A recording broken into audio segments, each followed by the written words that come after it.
Why, hello, and welcome back to another episode of the Aussie Roll Call podcast. In this episode, Dan and I speak with Brendon Watson. Brendon is one of the admins for Melbourne Dungeons & Dragons Adventurers League and is one of the brains behind 5 Foot Step, an actual play show on RMITV. We talk to Brendon about what Adventurers League is, what makes Melbourne Adventurers League special, the origins behind 5 Foot Step, and so much more. If you've ever been curious about what happens behind the scenes at MDDAL, or want to know more about putting together a broadcast actual play, this is the perfect episode for you. Also, I do want to apologise for the quality of my microphone during this recording. I don't know what happened. I've tried to make some adjustments so it's a little bit better than it was, but I do apologise. So, without further ado, let's get into the episode. I am one of your hosts, Stevie, and I am joined with my co-host, Dan. Hi, everyone. And our wonderful guest, Brendon. Now, Brendon, would you like to introduce yourself to our wonderful audience and tell us a little bit about who you are and what you do? Hi, thanks for having me. I'm Brendon. I'm one of the admins for the Melbourne D&D Adventurers League. So basically, we all kind of do different bits and pieces. I am kind of more responsible at the moment for our kind of authors and like we have like a bit of a writing program and stuff that we're kind of developing modules and things like that. But I also do a bit of stuff with an actual play show that we started in the last couple of years in conjunction with RMITV. So lots of bits and pieces, lots of different hats. Awesome. And so what can you tell us about Adventurers League? What's special about that, and why would people come along? So basically, Adventurers League is... it's the official organised play format for D&D 5th edition. So just after 5th edition came out, Wizards created an organised play format, and effectively the kind of simple way of explaining it is, it's kind of what you'll see played at like game stores and conventions and so forth. It's not the only format for sure, but it is kind of designed around being a bit of a baseline rule set that everyone kind of globally uses for a bunch of reasons, but more or less to have like a set of agreed upon rules. It's more or less like kind of core D&D. You use like rules as written with like a certain subset of guidelines, so everyone's kind of playing exactly the same version of the game. It comes from like, published content in certain settings and things like that. You don't roll for stats. You use either a point by a standard array. You kind of take your average HP when leveling up and so forth. But it's kind of, I think that the organized play system, and I think it's probably very similar to a lot of the stuff like Pathfinder Society and other like organized play formats. It has a very kind of unique community because of it, because obviously, people think of playing D&D, they think of like a home game with their friends, playing with, 4 or 5 people around the table with like a consistent group. And it's a very kind of different atmosphere to that. And it's not one without, horror stories. You see when people turn up to a random, table at a game store somewhere. Sometimes you hear, bad things happen. Just as you hear horror stories in people's home games and so forth as well. But just like any other, kind of system, if you sit down with a bunch of people at a convention, you're going to get very different kind of things. But I think it has a lot of like interesting benefits. Have you played any like organized play systems or anything? So I've played Adventurers League a handful of times. There's one just around the corner from us, and what I do like about it is just this kind of that standardization of those rules. So you go in, you've made exactly the character that you're wanting to make. There's no kind of surprises there. And so is everyone else. So you don't have, somebody coming up with a level 14 warlock with 22 charisma because their dad said it was okay. Yeah. It's an interesting kind of dynamic in that regard because, usually, if you're playing a home game, you kind of, you have to run things by the DM. Like, is it okay for me to do this? And you don't get those kind of, sometimes in a home game, you'll get those kind of things where the DM was like, oh, well, actually, I don't like this, I don't like elves. You can't play elves, or you can't, some kind of weird stuff like that. There's a lot more reliability when you sit down at a game, the rules that you're getting. You're not going to have a thing where like, oh, actually, I don't like advantage. No one gets advantage in my game, or something weird like that. It's a pretty kind of standard thing, but it's also very player friendly. I find because you have complete control over your character, as long as you're following the rules and you've made a character that fits within those rules, you don't have to ask anyone's permission about anything about your character. You can change them, you can rebuild them, you can, as long as you're following that kind of, and it's very, like, the current version of AL rules is very, like, hands off with that kind of thing. You can essentially play a game, and if you decide, like, well, I didn't like that didn't, like, feel right to me, but I want to keep this progression that I've got. So I've now got this level 2 character because I played this game and I leveled up, but I want to make them something else. And you can do that, because that's within your rule set. You don't have to have everyone at the table agree to it. You can turn up to your next game and they're now a dwarf or whatever, whatever you need to do. It's a very different kind of power structure than you might usually get at a regular table. Yeah, one of the benefits I've heard about Adventurers League, and unlike Dan, I haven't played it myself, is that you can take your character from one game in one city and you might be playing in a different game on the other side of the world, and as long as it's AL legal, you can take it into that game with the same progression. Yeah, absolutely. That's something that I've done. There's an AL community in Adelaide that I talked to online, and I was there for a business trip, and I had like a little bit of free time, and I turned up to one of their games. They were actually running around about like a few weeks earlier a module that I'd written, and I kind of thought that it would be funny if I could turn up and play, like, just not tell them and turn up and play like the thing that I'd written. I thought that was slightly mean too, but I didn't time out right to that, but also it was kind of fun to just meet like a whole bunch of new people, and I have a stable of characters that I've played over the years in different kind of AL environments, different conventions that you can travel to. You can go and play at a bunch of conventions all over Australia or all over the world, to the US, all that kind of stuff. It's all, so long as you're playing the same rule set, all totally fine, and there's a community based around that.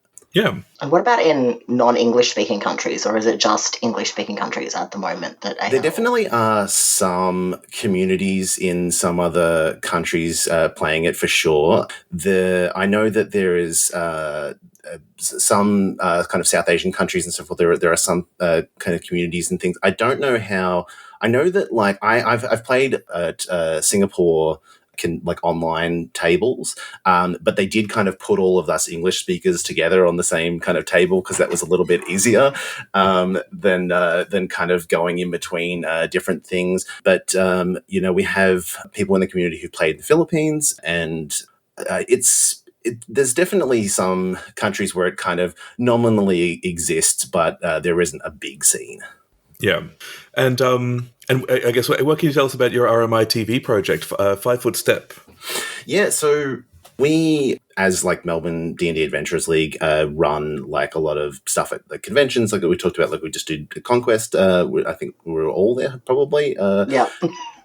Oh yes.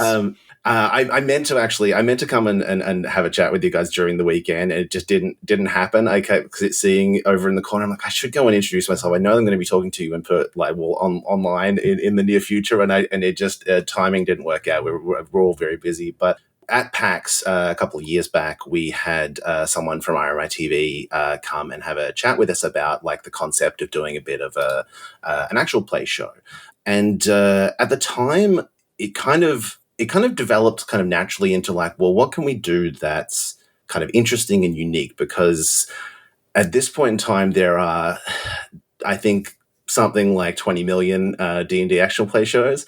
At least. Yeah. So it's like, well, what can we do that's unique and interesting? And like what RMITV kind of aspect of it brought was that they have this really cool area where they have like professional studios, and that's where they like teach students who are like learning to work on TV productions, all that kind of stuff. Yeah. So do you just want to give, for like our non-Melbourne listeners, can you just expound upon what RMIT is? Yeah, absolutely. Sorry, RMIT is the Royal Melbourne Institute of Technology. It's a university in the city in Melbourne, and they have like an aspect of that RMITV, which is kind of like their TV and film and so media kind of like branch, and they have like the ability to stream from there and ability to like some of that stuff is connected to like Channel 31, where some of those TV shows that they make there end up on on actual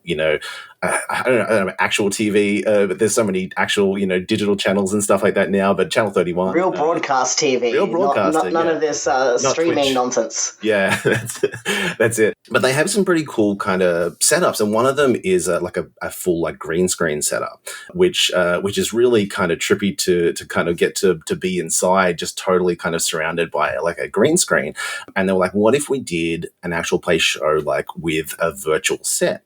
So we thought, well, let's see if this works as a concept. We got together to tape like a live to tape run through of a module that I wrote in that kind of environment. So we when you see it on the stream or on the video, you see us kind of in this like virtual tavern with a fireplace in the background, all this kind of stuff, and there's a lot of kind of fun stuff from that. There's multiple cameras, there's people kind of doing all of that kind of stuff, so it's kind of fantastic to get the ability for them to do all of that stuff and us to not have to worry about anything technical whatsoever. We just get to turn up and like that's the dream. The real privileges of just being talent and not have to wrangle any of the tech. That is a privilege that most actual players do not have. Exactly, yeah. Of course, I made it harder for myself by also trying to be like, well, if I'm going to do this, I want it to look as cool as possible. So I ended up, getting a friend to make like a big kind of 3D battle board, and we did we try to kind of have our very cut down but attempting to emulate kind of version of like Dimension 20 kind of setup with like cool miniatures and a DM screen and everything that we have like a big waterfall or whatever it is for the season that kind of matched up with that.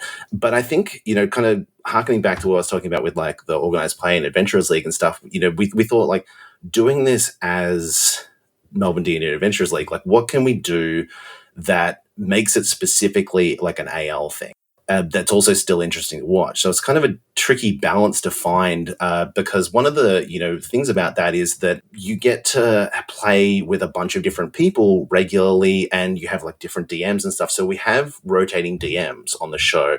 So we have like a season where it'll be like 8 episodes, but each episode will have a different DM, but they're also playing. So we have kind of a cast of about 9 or 10 players, but we only have 5 on at a time. So we kind of see different elements of the story over the course of the season with, a different kind of DM, different vibe with each one, telling different stories that all interconnect and eventually kind of end up in the finale.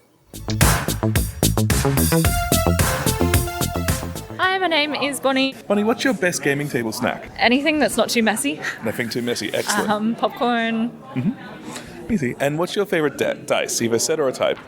A type, anything glittery. I have a full box collection of so many glittery dice. Awesome. And what's your favorite game to introduce to new players? There's a game called Final Girl, not the one you've probably seen on the shelves. It's an Italian game. It's kind of like a cheesy horror game, but not scary. And it's got amazing mechanics. Awesome. And what's your favorite tabletop accessory must-have? Really good pen. Really good pen? Yep. And if you could have a companion or an animal or a robot, what would it be? Slime. I want a pet slime. Little pet slime floating around? Awesome. Thank you so much. Thank you. It's really interesting. So can you, from someone who hasn't really interacted much with AL, I think I've read a couple of modules because a lot of them, are great resources to either run or just to read. They're just, at the end of the day, they're just D&D adventures. Exactly. How is the collaboration process between, say, the DMs running that, say, 8-episode long season compared to, say, just a standard Adventurers League session? Like, how does that work in the back end? Do you all have to sit down and have like debrief meetings about why did you make this call, or why did the NPC say yes to this? That's ridiculous. No, not really. Like, it's kind of beneficial in a way that we have. It's both a strength and a weakness that we have a preset series of modules already prepared before the season starts. So we know the kind of major story beats that we're going to hit. It's not like we're running a homebrew adventure where, you know, it could go off in vastly different directions and we have to improvise the next episode. There is certainly like still some DM discretion about how you run stuff, and everyone's going to run, you know, an adventure differently. But in the way that the AL kind of modules link together, they don't necessarily rely that you did something in the previous one. There's a bit of a balance of that, because sometimes you'll get like a trilogy or something, and things that will happen in one will affect things that happen in the other. But a lot of them are kind of standalone, especially like in the first season, we didn't really have time to kind of write our own series. It's not super common for people to write and publish their own AL adventures. At least in the past, it used to be a lot more closed system. It used to be something that every time like a hardcover book would come out, so like when Curse of Strahd came out, they released a series of modules that ran alongside the that story. Like, you know, there was other things that were happening in Barovia, but it's kind of unsatisfying at the same time to run those series of modules, because as interesting as it is as a B story, it's a B story. You know, you're in Barovia, but you never see Strahd, because that's what happens in the book. You know, that's what the actual module. Yeah, you have an actual, you know, you have another set of stuff that's going on. So we ran the stuff that ran alongside Tomb of Annihilation, but you kind of like hear about a Sararak, but you don't kind of do that kind of stuff. You're doing other stuff at the same time. So we kind of wanted to have our own A story, our own, you know, actual series of stuff. And thankfully now in the last few years, it's become a lot more easier and permissible to write your own AL adventures, as long as you follow certain, they have like what they call a dungeon craft program, where you've got like certain guidelines about what kind of rewards and stuff you can give. But if you follow these guidelines and use their template, then you release your own adventures and sell them on DM's Guild and stuff like that. So we decided for the second season we would write our own series. So we made a series, and we also, it slightly made it more difficult on ourselves, but it's helpful in the long run, made our own kind of organization of quest givers, which kind of ties everything together. So we made like an in-world group called the Mispen, who, and I pronounce it Mispen because it's like Melbourne rather than like Misborn. That is such a petty thing to do. That was going to be my exact next question, and I'm so glad that you... I'll explain where the name comes from. Yeah, I'll explain where the name comes from in a little bit. But they're kind of like this interconnected thing between like the real world and the game world for us, because it is kind of this proxy for us as Melbourne DDAL. So the full name is Mispen Dungeon Delvers and Lore Seekers, which is MDDAL, and the name Mispen, like Melbourne, comes from like the mist part of it comes from that the Wurundjeri word for the Yarra River is a Birrung, which is roughly translates in English to River of Mist. So we took that river, took that mist part of the River of Mists, and kind of tried to tie that together.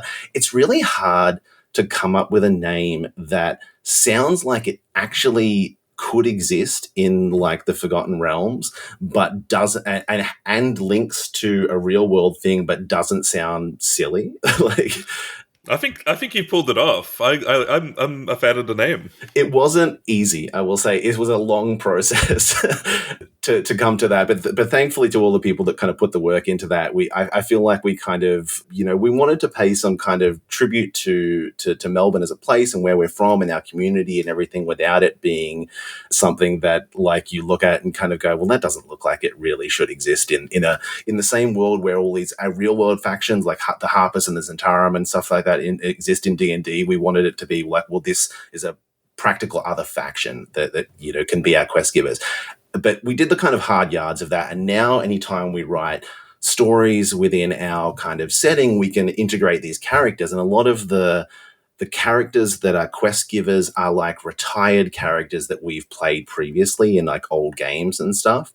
So the series that we wrote for season 2 of 5 Foot Step was called The Protectors of the Weave Saga, and the main character, the quest giver of that, is an old Kenku named Arrow, who was an old character of mine that I stopped playing years ago. And I didn't intend everyone to use him. I just used him in my adventure, and then everyone else went, yeah, sounds good. So he ends up being a main character through that, but we'll kind of continue to do that and kind of, integrate our community into it. And it's kind of a cool thing for people to be able to play those published adventures and kind of go, oh yeah, a couple of years ago I played with this character and now they're here, as part of this organization. Yeah, that does add some like cool callback effects to a game, like, and having sort of like some sort of continuity, even if it's not, at least in character continuity. Yeah, and it kind of blurs the lines a little bit, I think, between our community and the in-game community and stuff, where everyone can feel like when they've played those adventures that they're part of this kind of thing, and we can, have events in person and things like that integrate it, and it kind of, it kind of links those two things together for us. One thing that really surprised me as well about the channel is that you don't just play D&D. The Christmas special was Tales from the Loop from memory. Yeah. I wanted to play a whole... I will probably eventually still do a bunch of other games. And I do run a bunch of other games just like kind of personally. But I wanted to do something in between seasons. So we'll probably, it isn't kind of no dates confirmed or anything like that, but we'll probably do season 3 kind of later on this year. Usually it's around kind of July, August. But in the meantime, we wanted to do these kind of series of one-shots, and maybe we'll still kind of slide another one in there in the meantime. The biggest problem that I had was that everyone wanted to suggest one-shots, but they all wanted me to run them. And I'm like, I only have so much time in the day. I'm totally fine to support you doing something, running something else or whatever. But I need someone else to do some of them. My goodness. But I did Tales from the Loop as our Christmas special because actually that was an adventure that I wrote for my family.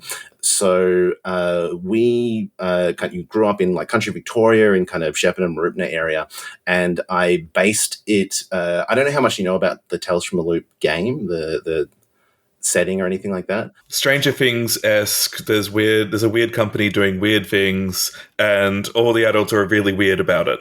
More or less, it's basically like an alternate version of the 1980s. If robots existed and there was like a big, large hadron collider under the ground, and your family worked in as part of that like scientific community.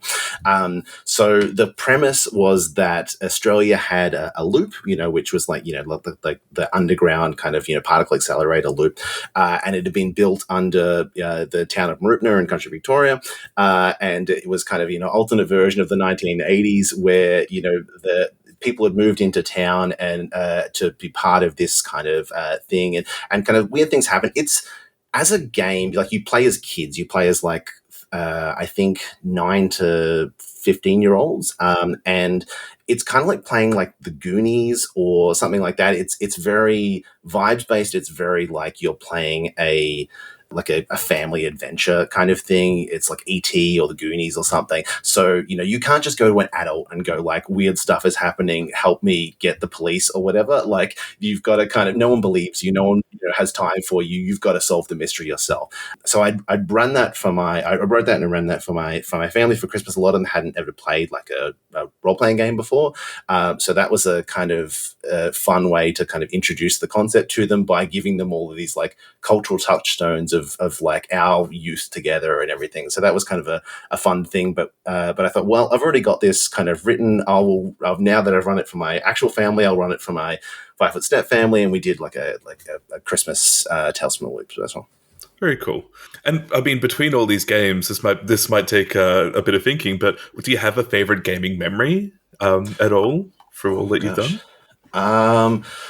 Look, there's a lot. I think the funny thing is, like, as many things as we all kind of play, I think that we remember a lot of our kind of like early like TTRPG memories, even if we've probably done like 10,000 things that are like cooler at the like since, it's like that it kind of sears something into your brain as like this was a formative part of my. So the first time I played D&D, I didn't actually play until I went like to uni for like my first year of uni. I had a friend who I was living on campus with at the time at La Trobe, who had run D&D in the past, and this like kind of date it very specifically. This is when like 3.5 came out, like the books for 3.5 came out. So I think this is like 2003.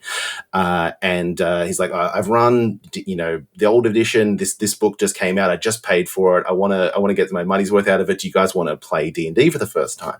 So the benefit of us all living on campus together and literally like living in the same building was that it was super easy for us to get together and play like a bunch of D&D. So he threw together this very quick kind of campaign, but the kind of real, I think, threat that he had set up was that underneath the city of, I think it was Neverwinter, there was like this tunnel that had been dug, and all of these like zombies were coming in that were going to like get into the city. And I don't think that we were supposed to be able to like easily overcome the situation. I think we're supposed to like run and warn people or whatever.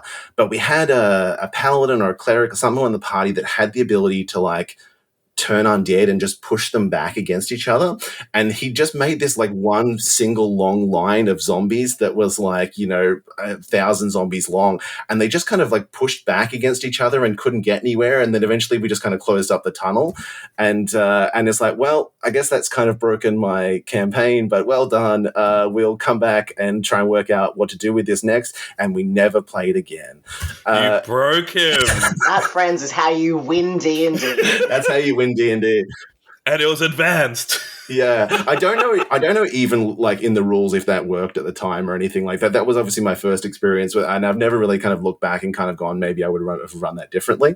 But it kind of started my, it ticked over something in my brain, and I'm like, oh, I want to play more, role-playing games. And just from there, I just started playing everything. Amazing. I love that story quite a bit. And I guess, so we've heard about what you're up to now. I guess, what are your future plans? You mentioned a season 3 coming up for 5 Foot Step. Yeah, so we're going to write another season. We're kind of working on at the moment. It kind of came from a joke. Our director went like, I want pirates. And we're like, all right, we'll do a pirate season then. So we're writing a like kind of ships and pirate season, which is kind of loosely inspired by like Norse mythology. And it's called the Saga of the Serpent's Fangs. So that's kind of what we're going to run for the next season. And the kind of unique thing I think about running AL modules is that they're all like publicly and like they have to be available online for it to be AL legal. You have to like publish it on DM's Guild and make it available for sale. So you can buy the whole series of adventures that we ran on the last season, the Protectors of the Weave Saga, and you'll be able to run and buy the Saga of the Serpent's Fangs when we release it in like a couple of months' time as well, when we run it online. So you'll be able to kind of play along with that storyline. That's cool. Have they made any adjustments to like the ship-based combat rules, or are you just focusing on non-ship-based encounters? There's some stuff from like, I think the last kind of big changes to that probably came in Ghosts of Saltmarsh, but there might have been some tweaks to it in DD 2024 rules. I'm not 100% sure on that. I think honestly, it's kind of clunky still. And we probably won't do a heap of it just because it is slow and not that fun when you actually really do it. It's not what the game is made for. Like, games are made for different things, and D&D is not a ship combat simulator. It's just kind of the truth of it. But I think there will be some ship, it's going to be a pirate season. There has to be some ship to ship, pirate combat. But we will see how that plays out. We haven't fully written it yet, so we'll see what problems come up from trying that. See, the part that I heard was that since all the adventures are available, if you want to win D&D and make your GM quit, you just hop on to GM's Guild. No. I don't. I want to be clear. I don't recommend trying to win at D&D. That is not how the game's supposed to work. I have had a player cast Disintegrate on the hull of a ship, and I'm like, well, goddamn, I guess that ship is going down now. Never mind. Then. Didn't think that one through. Yeah. No. You've talked about this writing group for writing AL like scenarios and whatnot. How did that come about, and how is that going? Pretty good. I mean, it's kind of tied into that, like that Mistborn concept and all of that kind of stuff. We kind of always wanted to have this kind of living campaign structure.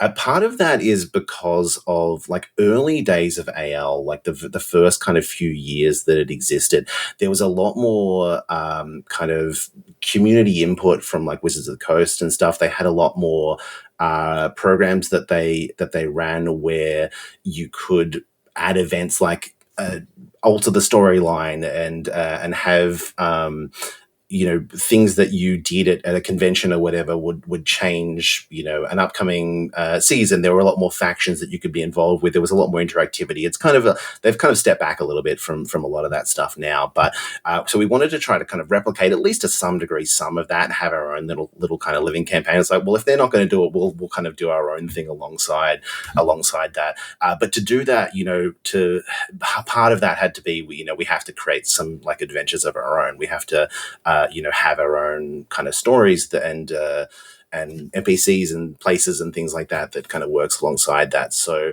that series that we wrote was kind of part of that. We also have a series of what I basically called our 00 project. Because of the codes, it's like everything else comes under 00 rather than 01 or 02 or anything like that, where we've written like a bunch of disconnected like adventures that exist within that world and involve the Mistborn, but they aren't part of a storyline, and a lot of those are like convention modules that we've written to make it easy to run something in a 2-hour block or a 3-hour block or an hour and a half block, or whatever it is that you need for like PAX especially is kind of demanding like that, in that the more that you can run and ideally if you can run something in 90 minutes, that's the best, because they've got to run off do something else. So there's a couple of adventures that we published like that were like, if you need to run it in this block, cut this section out, do that kind of thing. So a lot of it is kind of practical in that regard. It helps us as a group, and hopefully helps other people to be able to, run these adventures and stuff like that too. But over time, we just kind of have like some supports for those authors that want to kind of publish stuff under that kind of guideline. I really like that, especially for conventions, right? Like, because sometimes you don't know how the players are going to react especially if they're new players. They might drag something out that you weren't expecting. So knowing where you can chop and change to adjust is great. Yeah, it's good to have, I think, sections which aren't strictly necessary. You kind of got to design like an accordion, if that makes sense. Like, here's the bit that can compress. These are the 2 bits at the end that have to happen. Here's the bit in the middle that, like, if you've got, if you're sitting down and you're playing it at home and you've got 8 hours and everyone just wants to do everything, whatever, that's totally fine. You can run all of it. But if not, if you've got 2 minutes, run this, do this bit. If you've got 20 minutes, do this bit, kind of thing. I think that there's a nice flexibility to that kind of thing. I think honestly, AL modules are very easy to run because they're written mostly that way, especially a lot of the community content. I feel like a lot of the community content that's come out in the last few years is really written by people that kind of understand the environment that you're running in. Not every community module is going to be great, because it is, anyone can publish one. But I think honestly, it's been a lot better than I've expected it to be. I thought that when they kind of handed over a lot of the Dungeon Craft program to people and just went, we're no longer going to be like, proofreading everyone's stuff or whatever, that there would be a lot of terrible stuff. And there really isn't. There hasn't actually been that many bad modules. It's been way better than I was expecting. And I think that kind of speaks to how good the community of writers is. And it's not just us locally. Like, we have a very prolific kind of Melbourne scene for creating AL modules. Honestly, it's a big help to me as someone kind of trying to organize that program, to have so many people that are just like great writers, any nominated writers and so forth. But they're internationally, there's heaps of people that are actually, creating really good content. So, even if you're just running home games and you just want something that you want to run as like a 1 or 2 shot or something like that, you can find heaps of really good AL modules for like $3 or $4 or whatever on DM's Guild that you can just run as a side mission for your campaign or whatever. But yeah, I think as us as like Melbourne DDAL, it's kind of an interesting time for D&D, like with 2024 rules having dropped and everything. We were kind of really I think coming into that not really sure of how it would get how it would progress, because I think that the community, especially local, I don't know how it was for you guys in terms of your playing of games and stuff, but everything definitely took a big hit with lockdowns and stuff like that. Like seeing how everything bounced back was going to be interesting for us. We're still nowhere kind of really near where we were. To kind of give you a little background of like the organization as a whole. It got created in like 2017 because at the time if you wanted to play D&D in Melbourne, really kind of your only resource was like the Melbourne D&D tables Facebook group to post something on there. You're like, oh, I'm looking for a table. And it's still kind of the same now. It's still 500 people looking for a table and like one DM every now and then saying like, I'm looking for players. There was a little bit of like matchmaking happening at like Games Lab in the city, which sadly no longer exists, like most of the venues that we had in the city, which is part of this kind of discussion. But if you didn't turn up at the right time to kind of get put into a campaign group, that was kind of it. So the original admins of our group basically created Melbourne DDAL because they wanted to kind of have a way for people to be able to play D&D relatively easily, like as easy as possible. That's basically what the goal was. It's, can we make a community where people can just turn up whenever is convenient for them each week, if they've got time, and get a game of D&D at least, even if it's not, ideally people wanting to, play like a long campaign or anything like that. Even can they just turn up and get a one shot? It's a little bit different now. I think there's more people kind of offering something like that, but at the time there really wasn't anything. So AL was kind of the obvious format for that because it really supports kind of drop in, drop out play, and it kind of took off. Like it got to a point within about a year where we started running things at Good Games in the city, which is another venue that no longer exists, and we were basically having like 8 tables on a Tuesday night of like people lining up to like, I want to run something next week. Like sometimes if you didn't get in early enough, there wasn't, you were like, oh, well, I guess I'll DM next week. I'll just play this week because I didn't get in early enough to sign up for a table. But we were, filling those tables. And then we had 3 or 4 other venues through the week that we were running stuff at as well. But it is, I think the community in general just took a big hit and changed, during lockdowns and stuff. A lot more people went to running online, and as a kind of primarily in-person community, we're kind of back to running weekly games at several different venues, but all of those great venues in the city just no longer exist. That's not the first time I've heard that a few times now. It's not so much the players and the GMs now. It is finding places to play that will have the space and the tables, wanting people around. And with the loss of all those gaming places you just mentioned, they're all friendly local gaming stores that have been forced to close down. It's just they're not bouncing back. We're not finding those tables, and not as many game stores have those tables now. They don't tend to have that bigger space to allow just to come in and play. We had like probably Gamingverse was like kind of the best option for a little bit, and they had to shut down. Hopefully they'll be back. It's kind of tricky. I think it kind of just shows you sometimes how how fragile it can be sometimes, the the in-person communities and stuff that we have. But it's it's still fantastic to see when we go to like a convention like Conquest, that like everyone is kind of still around, everyone's still playing. They've just kind of changed the ways that they play, and I think that's kind of the story of the TTRPG community. We've kind of adapted to different environments. So, Brendon, so we have fast 5 questions, rapid fire. First thing that comes to mind, there are no wrong answers except for the one that we've had so far. I will try not to come up with a new wrong answer. Excellent. I feel like I might. I will see. I feel like, Dan, you weren't here for the second wrong answer. We've doubled up. Okay. I'll have to listen to the ones I'm not on. I think it was someone saying that they only owned one set of dice.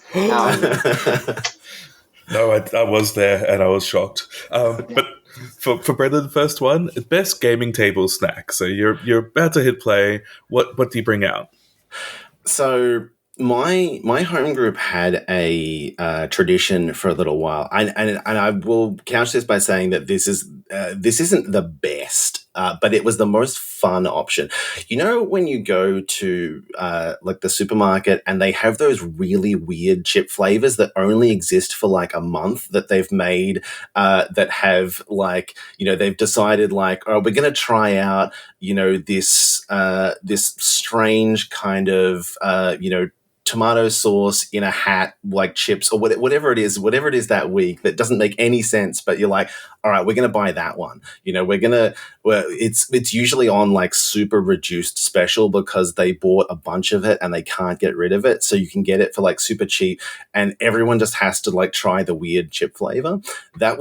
It's not good for like hand crumbs, like, which is not ideal in an in-person game or whatever, but it is the most interesting thing as everyone tries this chip and you see the facial journey of them trying to work out, like, especially if you don't tell them what its flavor it's supposed to be. Oh, that's diabolical. Everyone becomes a chip sommelier. Hang on. Got a sense of like, how it could you not tastes a tell little them? bit, spicy. Maybe it's this. No, I know exactly what you're talking about, precisely because there is currently a shapes box of garlic bread flavored shapes that my youngest had to buy because they love garlic bread. And exactly like that. It's like Vegemite chips or whatever it is that week.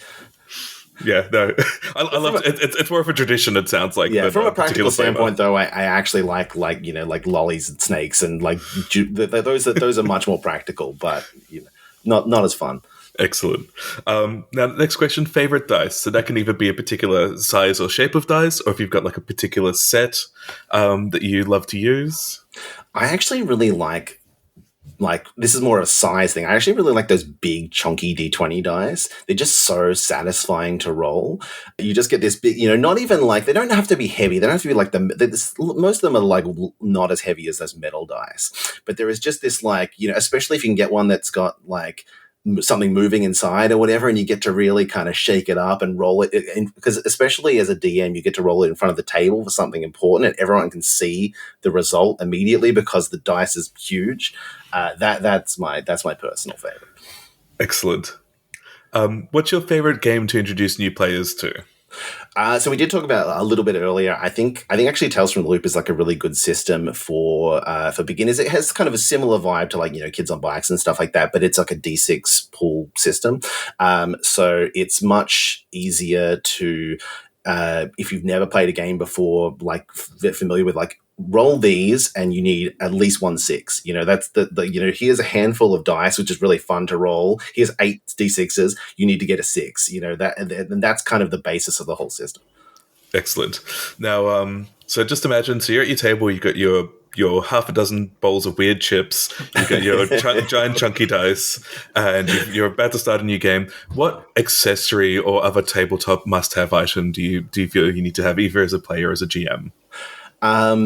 Usually I do GM more often than I play. So in that regard, I like having a little Bluetooth speaker to just kind of have some kind of background, like vibes music, like no, lyrics or anything like that, just kind of some ambient mix or something that kind of sets the scene, and they can change between something for combat or something for, like, you know, you're in the forest or whatever. Just kind of those little things. I think that little thing can add to the vibe of playing in person. Excellent. And fifth question. So if you could have a companion or a minion or an animal or a robot, like a familiar in D&D 5e, what would it be? This is not very practical as a familiar, but I really love penguins. Penguins are my favorite animals. You know, it could be like a little penguin or something. You know, it doesn't have to be an Arctic penguin that will die, an Antarctic penguin that will die. You know, in our Australian summer, it can be someone that can actually survive. But I love penguins. I have a giant tattoo of a penguin on my arm. It is the one thing that people. I'm wearing a shirt that has a penguin on it right now. It'll be like that penguin from what is it? Neon Genesis? No. Yes. Yes. Yeah. Yes. Evangelion. Yes. Yeah. We're all showing our age. Yeah. I really jumped onto the 90s anime. Awesome. Well, thank you so much, Brendon. It's been so great to hear about all your projects. Looking forward to seeing season 3 of your show. Thanks so much. Thanks for having me. Yeah, and if people wanted to find out more about what you do, about Adventurers League, or about your show, where should they go? So we're online on a bunch of social media. We have a website that is not as updated as it should be, but you can just search for Melbourne DDAL or Melbourne D&D Adventurers League, and you'll find us all over the place. We are most actively on Discord, so on any of those locations you'll find a link to our Discord, and you can see our weekly games that we post. We still run at a bunch of different venues across Melbourne every week. We'll be at a bunch of cons. We'll be at PAX again this year. We've just been at Conquest and things like that. Just keep an eye out if you want to play some games. If you're ever a DM like a lot of us are, and you just want to an occasional game every now and then where you get to try out a cool character concept or whatever, AL is perfect for. Thank you so much, Brendon.